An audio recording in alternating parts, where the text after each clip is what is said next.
Making sense of history. Zerubbabel and Ezra.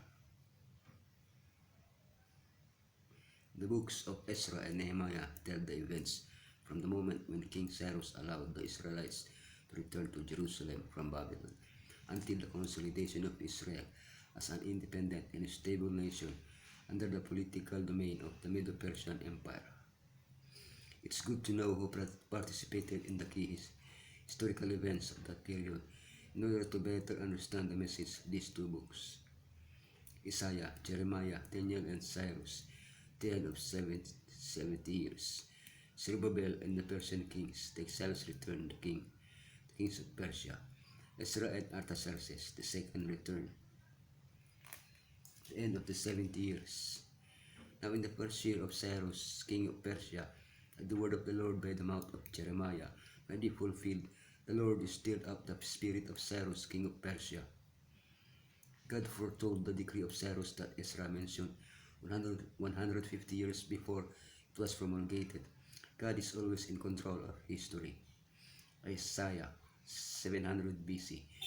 Isaiah foretold that Cyrus would allow the captives to return. Isaiah chapter 44 verse 28.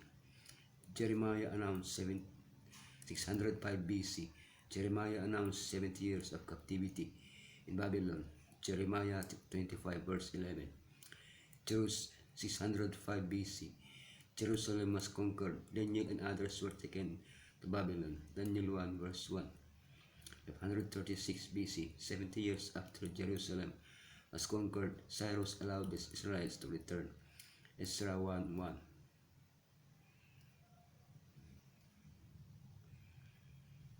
Daniel interceded for Israel before God and told Cyrus about the prophecies of Isaiah and Jeremiah.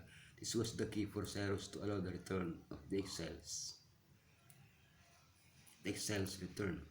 Any of his people among you may go up to Jerusalem in Judah and build the temple of the Lord, the God of Israel, the God who is in Jerusalem, and may their God be with them.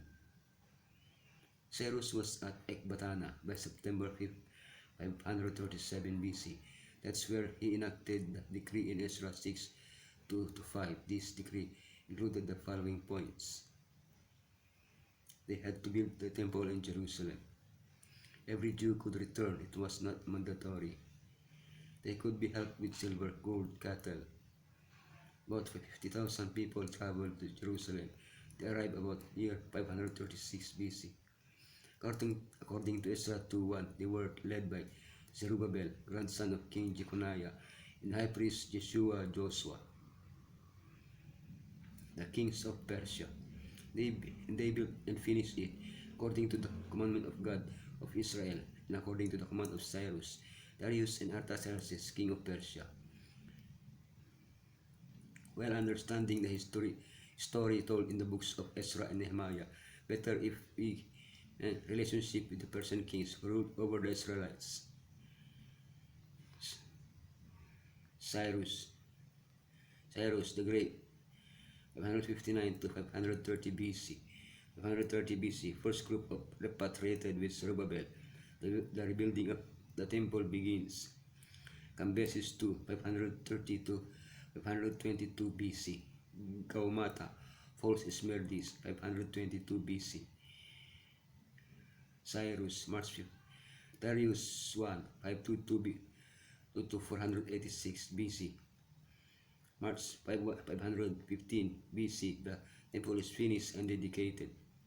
Xerxes 1, Ahasuerus, 486 to 465 BC. Esther becomes queen. The rebuilding of Jerusalem halts. Artaxerxes 1, 465 to 425 BC. 457 BC, Ezra returns to Jerusalem with the second group. The 70 weeks in Daniel 9 begin. 444 BC, Nehemiah returns with the third group.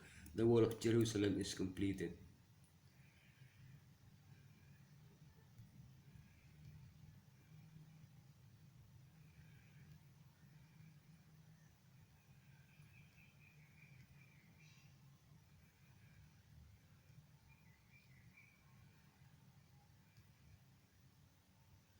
The second return.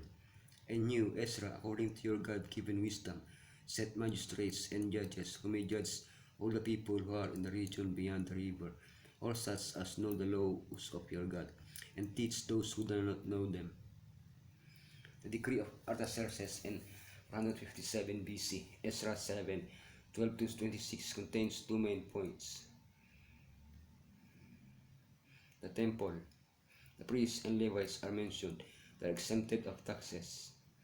A special offering is requested for its restoration.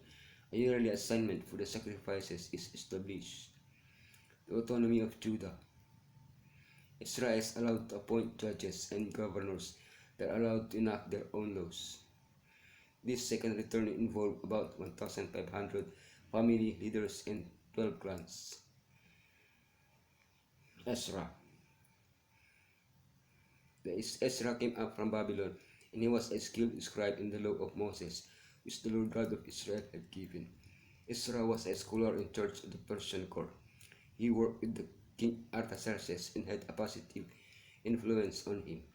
He wrote the Bible books of Esther, Ezra, and 1 and 2 Chronicles. He also compiled the Psalms and had a deep understanding of the scriptures in the Mosaic law. The Jewish tradition says that he started the meetings in synagogues and made other improvements in the Hebrew worship and writing systems. Ezra is an example of what God can do when he let him work in us and develop the gifts which he received. God chose Ezra to be an instrument of good to Israel, that he might put honor upon the priesthood, the glory of which had been greatly eclipsed during the captivity. Ezra developed into a man of extraordinary learning and became a ready scribe in the law of Moses. These qualifications made him an eminent man in the Middle Persian kingdom. Ezra became a mouthpiece for God, educating those about him in the principles that govern heaven. During the remaining years of his life, whether near the court of the king of Medo Persia or at Jerusalem, his principal work was that of a teacher. As he communicated to others the truths he learned, his capacity for labor increased. He became a man of piety and zeal. He was the Lord's witness to the word of the power of Bible truth to ennoble the daily life. We each have an appointed work to do, and this can be accomplished only by consecrated effort. Shall we let the example of Ezra address itself to us individually and teach us the use we should make of our knowledge of the Scriptures?